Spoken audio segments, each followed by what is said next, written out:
That woman is facing criminal charges tonight, and so is her boss, who's a judge. Hello and welcome. Today we're delving deep into the riveting world of judicial scandals, where judges entrusted with upholding justice find themselves on the wrong side of the law.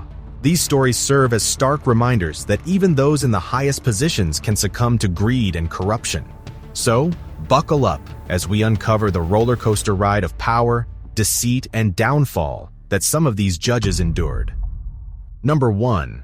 Operation Greylord.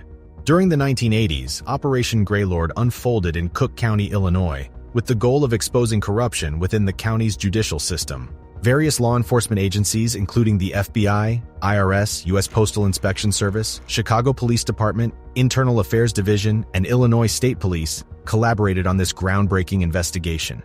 Over a span of 3 years and 8 months, undercover agents and officials worked tirelessly to collect evidence against corrupt public officials. The operation involved assistant states' attorneys, local law enforcement officers, and FBI agents infiltrating the corrupt network.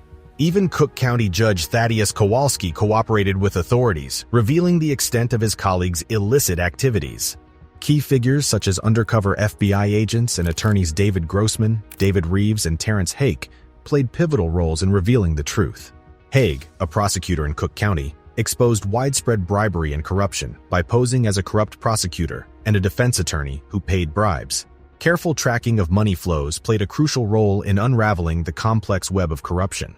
6 IRS agents, including Dennis Cerullo and Bill Thullen, played instrumental roles in this aspect of the investigation, supervised by 4 U.S. attorneys who relentlessly pursued justice, resulting in numerous convictions. The placement of the first-ever listening device in a judge's chambers in the United States marked a significant turning point, leading to the conviction of Judge Wayne Olson. However, Operation Greylord had its share of tragedies, with 3 individuals implicated in the investigation tragically taking their own lives. One of these individuals was Judge Alan Rosen, who accepted bribes to manipulate cases. Reginald Holzer, one of the convicted judges, received an 18-year sentence for accepting substantial bribes. Assistant U.S. Attorney Scott Turow, who later became a renowned novelist, led Holzer's prosecution. The operation triggered a seismic shift in Cook County's judicial system. The Special Commission on the Administration of Justice in Cook County, led by attorney Gerald Salivi, proposed 165 recommendations for comprehensive reforms and a much-needed cleanup of the courts. The legacy of Operation Greylord continued with subsequent investigations targeting corruption in Cook County. Operation Greylord serves as a reminder that no individual or institution is above scrutiny. The courage and dedication displayed by those involved in the investigation reflect the indomitable spirit of justice and stand as a testament to the unwavering commitment to upholding the integrity of the legal system. It continues to inspire former prosecutors to pursue successful careers and contribute to the legal landscape. Number 2. Kids for Cash Scandal. Sandy Fonzo's son tragically took his own life after a judge sentenced him to a juvenile detention center for a minor drug offense. He was one of the numerous victims ensnared in the Kids for Cash scandal, which sent shockwaves through the Luzerne County Court of Common Pleas in Wilkes-Barre, Pennsylvania. This disturbing narrative of corruption and greed revolves around 2 judges, Michael Conahan and Mark Chiarella, who accepted illicit payments in exchange for imposing severe sentences on juvenile offenders. Their actions were motivated by a desire to boost the occupancy rates at for-profit detention centers run by PA Childcare. This scandal brought to light the dark side of the justice system, leaving an enduring impact on the lives of many children and their families. The scandal came to public attention when several complaints against Judge Michael Conahan were lodged with Pennsylvania's Judicial Conduct Board. Unfortunately, the board failed to investigate these allegations, allowing the corruption to persist unchecked. It was only when the FBI received a tip regarding Conahan's involvement that a broader inquiry into improper sentencing practices in Luzerne County was initiated. The Juvenile Law Center, based in Philadelphia, played a pivotal role in uncovering the depth of this injustice. Attorneys from the center revealed that numerous cases had been adjudicated without proper legal representation for the defendants. This revelation spurred a petition to the Pennsylvania Supreme Court, seeking justice for the violated civil rights of the affected young individuals. In 2009, a federal grand jury indicted Conahan and Chiavarella on 48 counts, including racketeering, fraud, money laundering, extortion, bribery, and federal tax violations. Initially, both judges accept plea deals, but Judge Edwin M. Kosick rejected the agreements due to their continued denial of guilt. The subsequent trial laid bare the extent of their corruption. Chiavarella was convicted on 12 of the 39 counts, including racketeering and tax evasion, with the jury concluding that he had used children as pawns to enrich himself. These convictions exposed a disturbing reality of a justice system manipulated for personal gain. Following the trial, Chiavarella received a 28-year federal prison sentence, while Conahan was sentenced to 17.5 years for racketeering conspiracy. The scandal had far-reaching consequences, leading to the overturning of hundreds of juvenile adjudications in Luzerne County by the Supreme Court of Pennsylvania. The affected juveniles had their records expunged, offering some relief and a chance to rebuild their lives. In addition to the criminal charges, a class action lawsuit was filed by the Juvenile Law Center on behalf of the victims. This lawsuit sought damages under the Racketeer Influenced and Corrupt Organizations Act, RICO, against the judges, their spouses, business associates, and others involved in the corrupt scheme. The scandal also prompted the Pennsylvania state legislature to establish a commission to investigate issues within the county's juvenile justice system. The Kids for Cash scandal remains a dark chapter in the history of the Luzerne County Court of Common Pleas, highlighting the betrayal of trust by Judges Conahan and Chiavarella and the immeasurable harm inflicted on numerous children and their families. This case serves as a stark reminder of the importance of upholding justice and protecting the rights of society's most vulnerable members. While efforts were made to address the harm caused, the lasting impact of this scandal will persist for years, requiring ongoing vigilance to prevent similar abuses of power in the future. As Judge Chiavarella's tumultuous career came to an end in 2009, he looked forward to his pension benefits. On the same day his resignation took effect, he eagerly applied to withdraw a substantial lump sum of $232,051, along with a monthly pension payment of $5,156. However, he soon faced an unexpected setback when a federal injunction, initiated by the U.S. Attorney's Office, froze Chiavarella's pension benefits. This action was taken to provide restitution to the victims who had suffered due to his corrupt practices, dealing a significant blow to his plans. To compound his disappointment, the state employees' retirement system denied him his rightful pension benefits. Initially, they had considered him eligible until his sentencing. Nevertheless, they later reversed their decision, citing Chiavarella's guilty pleas to fraud and conspiracy as grounds for denial. Justifying their stance, they invoked the Pension Forfeiture Act, which allowed the denial of benefits to individuals convicted of specific crimes related to their public employment. The state employees' retirement system also declined to refund Chiavarella the substantial sum of $234,000 that he had contributed to the retirement system. Their refusal was based on a claim made by the State Department of Public Welfare, alleging that Chiavarella and Conahan were responsible for a staggering $4.3 million in overpayments to 2 juvenile detention centers. In a tale of contrasting destinies, the paths of 2 former judges, Chiavarella and Conahan, took dramatic turns. Chiavarella, now 73, remains in prison, serving his 28-year sentence with a projected release date in June 2034. Meanwhile, Conahan experienced an unexpected twist of fate. Despite being sentenced to over 17 years in prison, he was surprisingly granted home confinement in 2020. With 6 years of his sentence still pending, the influence of the COVID-19 pandemic extended even to the realm of justice. Number 3. Joan Ori Melvin. Joan Ori Melvin, born into a family with a strong legal background, appeared destined for a remarkable future. Having served as a justice on the Pennsylvania Supreme Court, Melvin wielded significant authority and influence.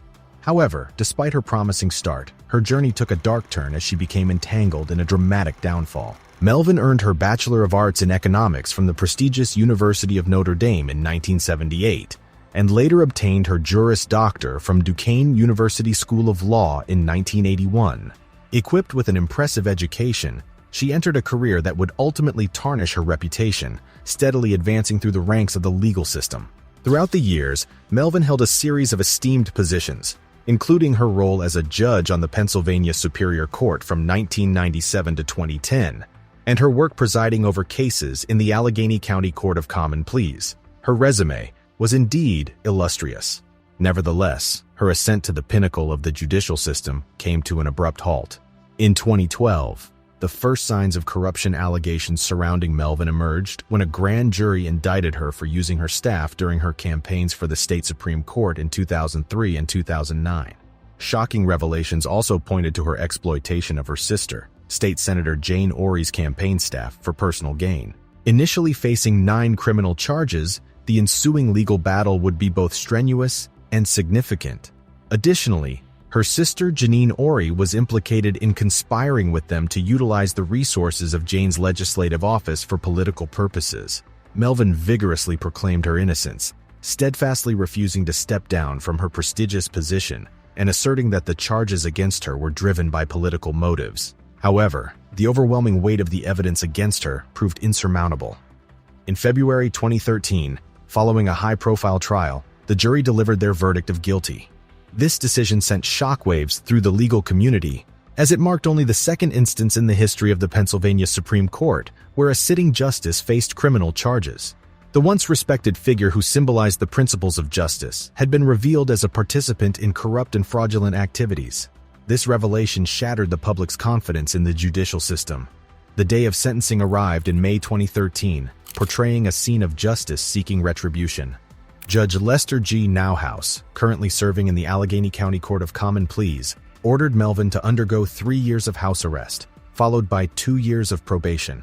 In a move that underscored the gravity of her wrongdoings, she was mandated to send a handwritten apology, accompanied by a photograph of herself in handcuffs, to every judge in the state. This act served as a humbling display of contrition and a stark reminder of the consequences of her actions.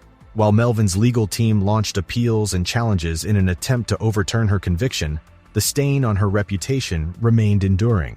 She sought to avoid the repercussions by arguing that her right against self-incrimination had been violated. However, her appeals were met with no success. The courts upheld her guilty verdict, affirming that justice had been served. As for her sisters, Jane Orey received a sentence of 2 5 to 10-year prison terms for theft of services and conflict of interest, while Janine Orey was sentenced to 1 year of probation and home confinement. Number 4. Thomas J. Spargo. In the realm of justice, where truth and integrity should be paramount, some individuals yielded to the temptation of corruption, forever marring their once respected reputations. One such individual was Thomas J. Spargo, an American former judge and disbarred attorney from New York. His journey from a respected jurist to a convicted criminal serves as a cautionary tale, shedding light on the dark side of the legal system. Thomas J. Spargo, a prominent Republican and experienced election law attorney, gained prominence during the controversial 2000 presidential election. His strong support for George W. Bush earned him recognition as he passionately advocated for the Republican candidate in Florida. However, this political involvement would eventually have dire consequences. In 1999, Spargo assumed the position of Burntown Justice in Eastburn, New York. His career continued to ascend when he was elected to the New York Supreme Court in the 3rd Judicial District in 2001. Despite his chambers being in Albany, he presided over cases in Ulster County, establishing a significant presence in the state's legal landscape. However, Spargo's ethical lapses caught up with him. The New York State Commission on Judicial Conduct uncovered his improper political activities during his 1999 campaign for Burntown Justice. Recognizing the severity of the situation, the commission determined that Spargo should be removed from the bench. Instead of contesting the decision, he accepted it and was subsequently barred from ever holding judicial office in New York again.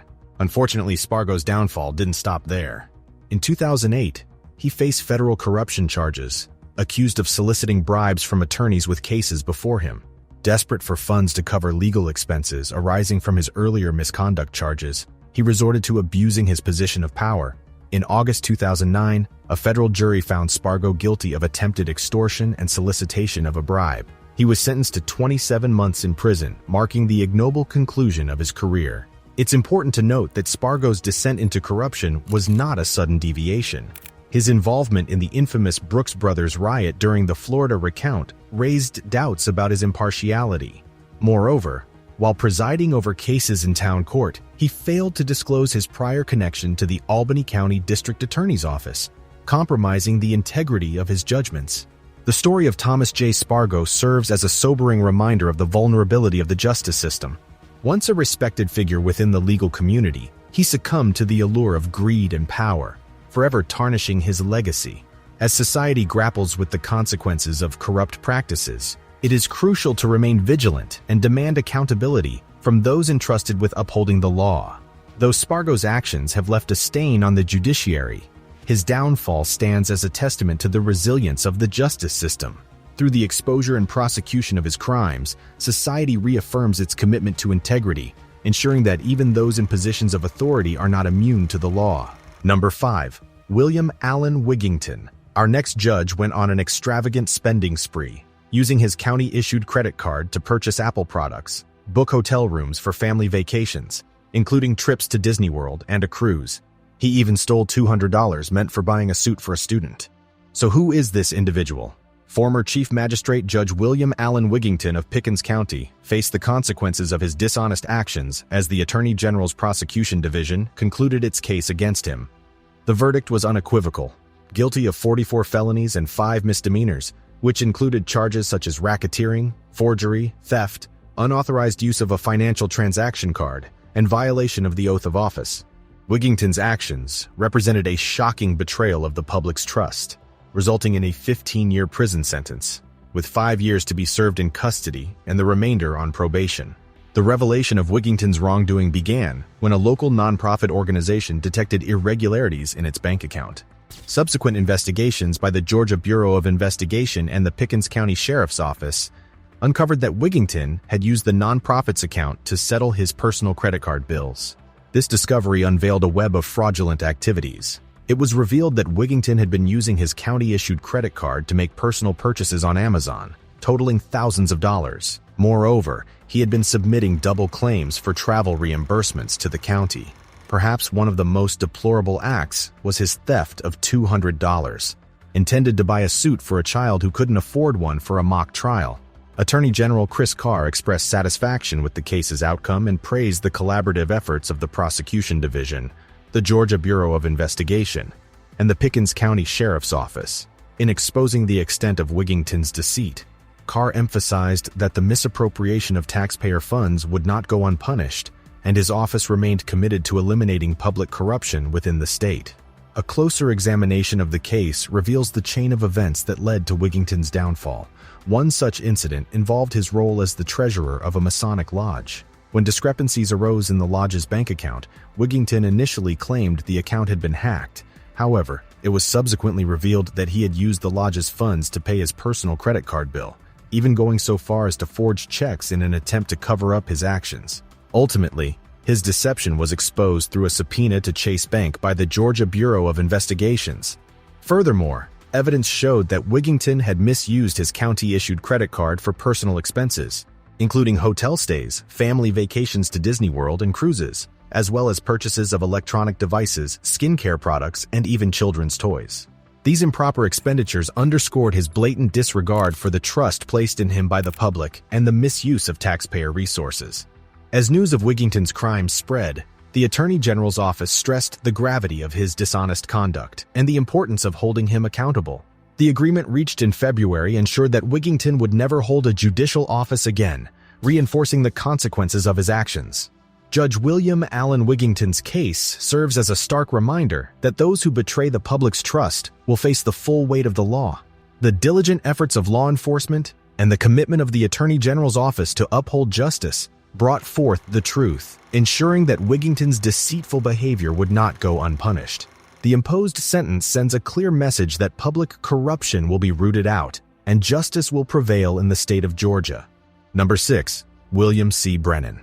The life of Justice William C. Brennan, a prominent attorney and politician hailing from New York, can be likened to a roller coaster ride marked by periods of success, influence, and ultimately, disgrace. Born in New York City on October 11, 1918, Brennan's journey was riddled with unexpected twists and turns that eventually led to his downfall. Let's delve into the intriguing narrative of this formerly esteemed figure and the scandal that rocked his career. From an early age, Brennan displayed determination and ambition. After completing his education at junior high school, NUM 125, and graduating from Newtown High School, he took on the role of a traffic patrolman. However, his aspirations reached far beyond this position. In 1941, he tied the knot with Gloria M. Lauer, embarking on a path that would alter the course of his life. World War II provided Brennan with an opportunity to serve his nation, leading him to enlist in the U.S. Army Air Force. Following the war, he pursued a legal career, obtaining a law degree from New York University School of Law. Armed with his newfound legal expertise, Brennan commenced his law practice in New York City in 1948, while simultaneously venturing into the realm of politics as a member of the Democratic Party. Brennan's political journey gained momentum when he secured a seat in the New York State Assembly, representing Queens County, a tenure that spanned from 1955 to 1964. During this time, he actively contributed to shaping legislation. In 1964, his judicial career took a significant leap when Mayor Robert F. Wagner, Jr. appointed him to the prestigious New York City Criminal Court, solidifying his reputation as a legal authority. However, Brennan's judicial path encountered a major setback when Mayor John V. Lindsay decided not to reappoint him in 1966. Undeterred by this setback, Brennan made a comeback by winning seats in the New York State Senate in 1967 and 1968. In 1969, he secured a position in the New York Supreme Court, where he served with distinction until 1985. Unfortunately, Brennan's illustrious career took a nosedive on July 20, 1985, when he was indicted by a federal grand jury on charges of accepting bribes. The indictment alleged that Brennan had accepted $47,000 in bribes to manipulate the outcomes of several criminal cases that came before him. The charges included racketeering, wire fraud, extortion, and conspiracy, carrying severe penalties. The scandal sent shockwaves throughout the legal community and tarnished Brennan's once unblemished reputation. He maintained his innocence but was subsequently tried and convicted in December 1985. Following the conviction, Brennan resigned from the bench and was sentenced to 5 years in prison, along with a substantial fine. After serving 26 months of his sentence, he was released on parole in May 1988. His appeal resulted in the dismissal of 9 charges and a reduced fine, but the prison sentence remained intact. The disgraced former judge's career had reached its final chapter, and he quietly withdrew from public life. Tragically, on May 8, 2000, William C. Brennan's life, once marked by ambition and promise, his journey ultimately served as a cautionary tale, highlighting the devastating consequences of corruption and the betrayal of public trust. Number 7. Michael Maggio. In a gripping case that laid bare corruption within the justice system, former Arkansas Circuit Judge Michael Maggio received the harshest penalty of 10 years for accepting campaign contributions in exchange for reducing a jury's award. The courtroom was charged with tension and outrage as the scandalous story unfolded. Maggio's downfall began when he made inappropriate comments about an adoption involving Hollywood actress Charlize Theron in an online forum. Consequently, he was permanently ousted from the bench. However, in 2014, this was just the beginning. Pleading guilty to a federal bribery charge, Maggio confessed to receiving an astonishing $50,000 in donations just days before lowering a jury's award from $5.2 million to a mere $1 million in a negligence lawsuit. The gravity of his actions left the courtroom astonished. U.S. District Judge Brian Miller, who oversaw the case, minced no words in his condemnation of Maggio's conduct. He provocatively posed the question, what is worse, a dope dealer talking on the phone about a dope deal or a corrupt judge? The judge's answer was unequivocal. A corrupt judge posed a far greater threat to society. Prosecutors vigorously sought the 10-year prison sentence, arguing that Maggio had failed to take responsibility for his actions and had attempted to obstruct the investigation. Conversely, Maggio's defense team pleaded for probation, highlighting the personal and professional devastation he had endured and citing his health issues. As the tense courtroom atmosphere swirled with anticipation, Judge Miller announced his decision, disregarding the suggested sentencing guidelines. He firmly believed that a mere 51 to 63 months was insufficient punishment, stating, "That's just not enough," underscoring the severity of Maggio's crimes. While Maggio's sentencing brought some measure of justice to the family involved in the original lawsuit, it fell short of their expectations. Ignoring reporters' questions, Maggio left the courthouse with his family. His attorney, James Hensley, hinted at the possibility of an appeal, suggesting a protracted legal battle ahead.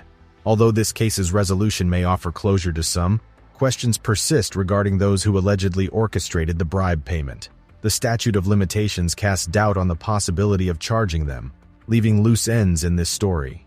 This compelling narrative of corruption and justice serves as a stark reminder that the actions of those entrusted with upholding the law can have far-reaching consequences. The Michael Maggio case continues to captivate the nation, shedding light on the fragility of the justice system and the critical importance of preserving its integrity. Number 8. Thomas J. Maloney.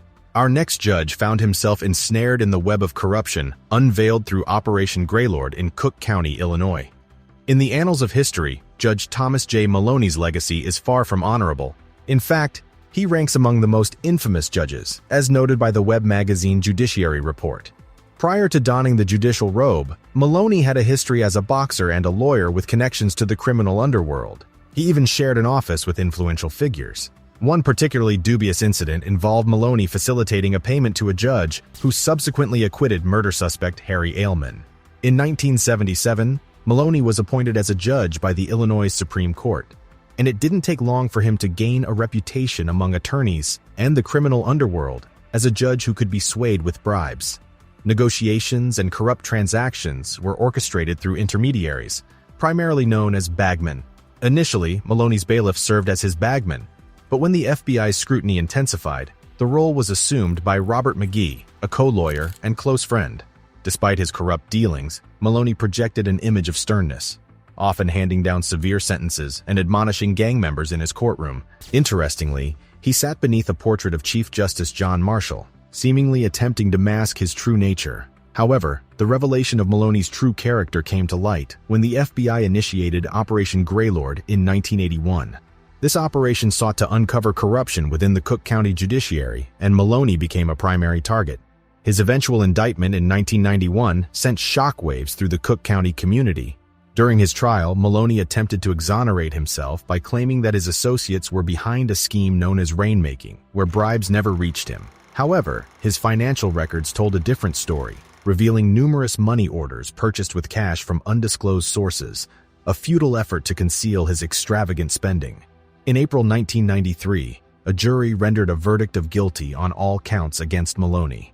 He was convicted of accepting bribes, including manipulating murder cases. This marked him as the first and only Cook County judge to be found guilty of manipulating murder cases for financial gain. Maloney's reign of corruption had reached its conclusion. His conviction had profound repercussions on the justice system, leading to the reopening of several cases involving members of the notorious El Ruckin gang. It was a dark chapter in Cook County's history where justice was perverted for personal profit. Ultimately, Thomas J. Maloney's name will forever be synonymous with corruption and betrayal, serving as a stark reminder that even those entrusted with upholding justice can succumb to the allure of greed and dishonesty. The story of his downfall remains a cautionary tale, underscoring the importance of integrity and the perpetual battle against corruption in the pursuit of genuine justice. Number 9. Akhil Mokhtar. The final judge on our list is unique in facing a life sentence for his crimes. In 2014, Indonesia took a significant stand against corruption, delivering its most severe penalty ever for graft. Akhil Mokhtar, the former leader of Indonesia's constitutional court, received a life imprisonment sentence following a lengthy and intense trial that extended into the late hours. Mokhtar was found guilty of accepting bribes exceeding $5 million to manipulate court decisions. This case had a profound impact on the nation, as Indonesia has often been ranked among the most corrupt countries globally. The formidable Corruption Eradication Commission, KPK, apprehended Mokhtar in late 2013, charging him with bribery and money laundering related to a local election dispute. The verdict was reached after a comprehensive review of evidence and testimonies. Johan Budi, the KPK spokesman, stated that Mokhtar's life sentence was an unprecedented move in Indonesia. The severity of the punishment reverberated throughout the country, underscoring the government's unwavering commitment to combat corruption at the highest echelons. The Constitutional Court, established in 2001, had earned a reputation for its independence and transparency in resolving disputes linked to local and national elections. Nevertheless, the Mokhtar scandal dealt a severe blow to its credibility. In response, the court decided to cease handling local poll disputes temporarily, awaiting new legislation from the government. Presiding Judge Suwidya, during the trial, issued a scathing condemnation of Mokhtar. He noted that the defendant had held a position of immense authority within a state institution that was meant to exemplify justice. However, Mokhtar's actions led to the erosion of the Constitutional Court's authority, tarnishing its reputation and diminishing public trust.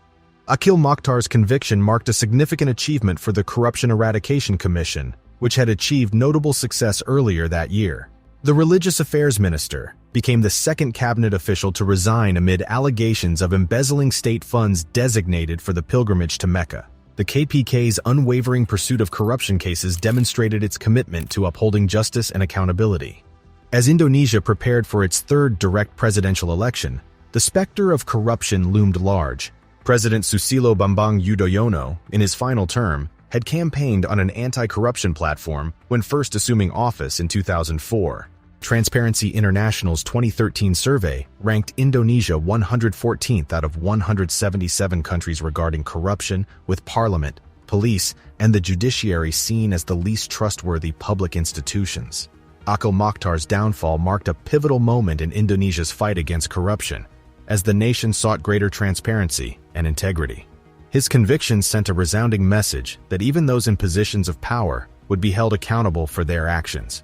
The hope was that this landmark case would catalyze change, inspiring a renewed commitment to root out corruption and restore public confidence in the country's institutions. The fate of these corrupt judges played a pivotal role in rebuilding trust in the judicial system,